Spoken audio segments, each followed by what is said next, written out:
there are two words that I could think of: progressive and enduring. Despite being able to get your license as an architect, the learning process doesn't stop. The journey doesn't stop. Actually, getting your license is the start of the journey. Well, the school prepares you for it. One ang importante ang inyong base.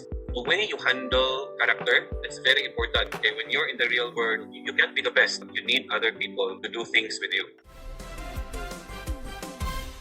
Innovation is, in a sense, is not the technological innovation. Innovation is being able to really capture the needs of your client. Gumawa ang imong sense of innovation. Pagsalik man ka, no, you have to be very innovative. You have to know your client. Every step of the way, murag mahibaw ka, para asa ni nga balay. At the end of the day, it will be them who will be living. This profession of ours is a very egoistic profession. We were trained to put our mark on the design. Later on, I realized it's not all that. It's really how you are able to capture the needs of the client. Being innovative is to be able to know how to collaborate. You cannot be a jack of all trades. So you have to be innovative in terms of how you deal with allied professions, all of these things. Okay? If you're not innovative in that sense, ikaw rin mag-uutanan. Muna siya one-man show. Dili man nga ng architecture. It's always a collaboration of the different expertise. When I was a student, UAPSA. I was even a national VP for internal or external. For me, very important po ang extracurricular activities in your student life. You cannot just be too academic. You have to connect with even other schools. Normal man ang manikamot ang nagkagrado and sa panangalingan tanan, but importante po ang social connections. And mas nindot ang camaraderie ba. And when I became an apprentice, I was a risk taker. I was not really doing the real sense of apprenticeship. A kitchen and cabinetry company. Trabaho ko mga 6 months. Yeah, after that, I came home to Bohol. Nag-apprentice ko. So I worked with the Diocesan Commission for Culture and the Arts. And then, that's the time that I was introduced also to one of the benefactors of one of the projects of the diocese, si Rian Zubel de Ayala Jr. Mga personal projects niya, philanthropic projects. So, dito ko na-open ko na mind into the Filipino culture and arts, Filipino architecture, heritage. But I have an architect already mentoring me who passed away already, architect Herman Torero, who used to be the dean of University of Bohol. And then, of course, after that, I took the board exam. We were the last batch na nag-manual pa ang design exam. Pero yes, everything went well. I really believe that you need divine intervention in all you do. Yeah, so I think the important place there is be open-minded. Take time to search for opportunities that you can learn more. Be a risk taker. Be an observant observer. And you have to endure because really perfect ka lang.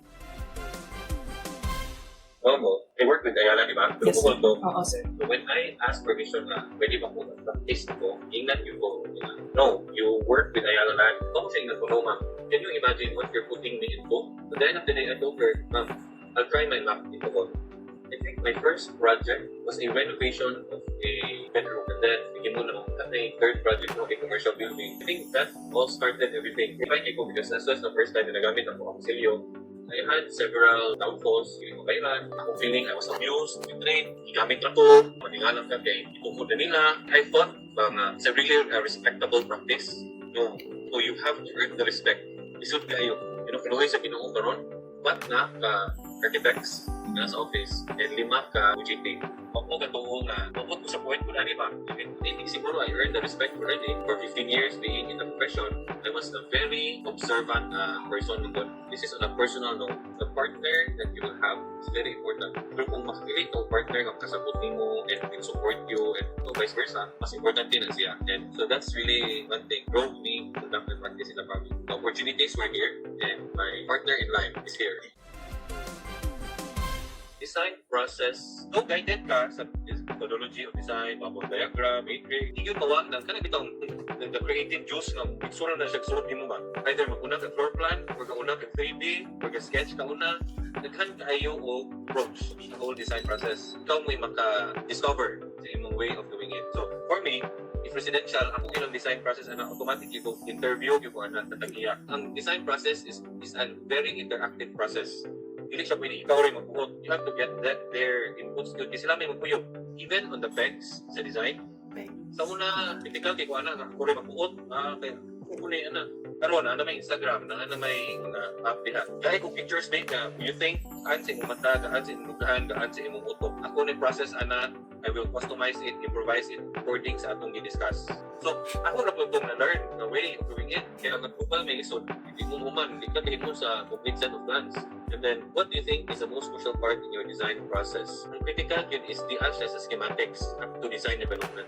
Hindi ka ng contract documents, ako na naman na good as go naman na siya. Diba? Pero ang critical yun is the access schematics and design development. I mean, my defining project is my next project. Meaning, you know, your next project should always be your another best project. For me, to be candid about this question, I have this project of a municipal building after the earthquake in 2013.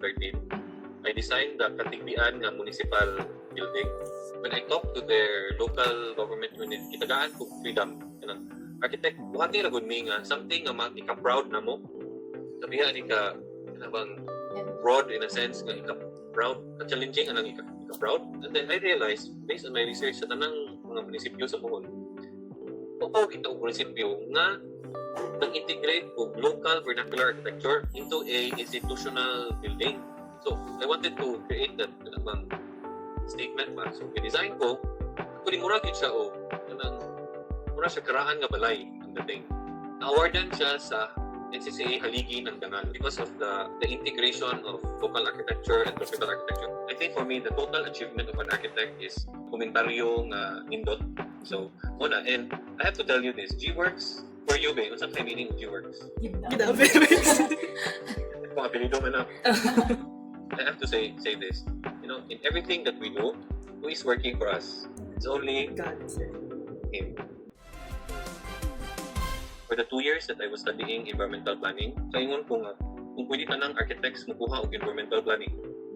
And dapat tanan nga musud og government position to take at least crash course in environmental planning. Nakati ko realization when I took the environmental planning course, I realized that what I was doing for the last pila ka years are not the correct way of doing it. It was a turning point of, you know, of my whole career. Yeah, ang architecture kay progressive man, developmental man, iguluan na daw how to utilize a space. Gabi kita technical on those aspects when you go into environmental planning. Ang question might be, would you rather build there or not? Gabi ang environmental planning. It teaches you even on how to propose projects nga makasabot ka nga labi na government projects. Yung private projects ko, sa po imong posiso nga ngay buhaton. You know, when you become an environmental planner, makaingon ka as imong level of conscience. Makita yung mga lolo o lola. What happens when they are really on their, should we say, sunset days? It's the same thing. Meaning, in terms of cultural heritage, in terms of architecture, built heritage, it's also the same. Meaning, these structures are really old structures that needs attention. What I wanted to put this in your mind is that a lot of these, pwede pag yun magamit. So, you can do adaptive reuse in a lot of these structures. Appeal po siya sa mandate na po as architects na we should be proud of our heritage. Kung man na siya, the architecture that is left is actually the mirror of that period. Stories are told because lives were there in these structures before. Daan siya a weaving of memory ba? For a very long time, even these structures created the character of the people living around the area.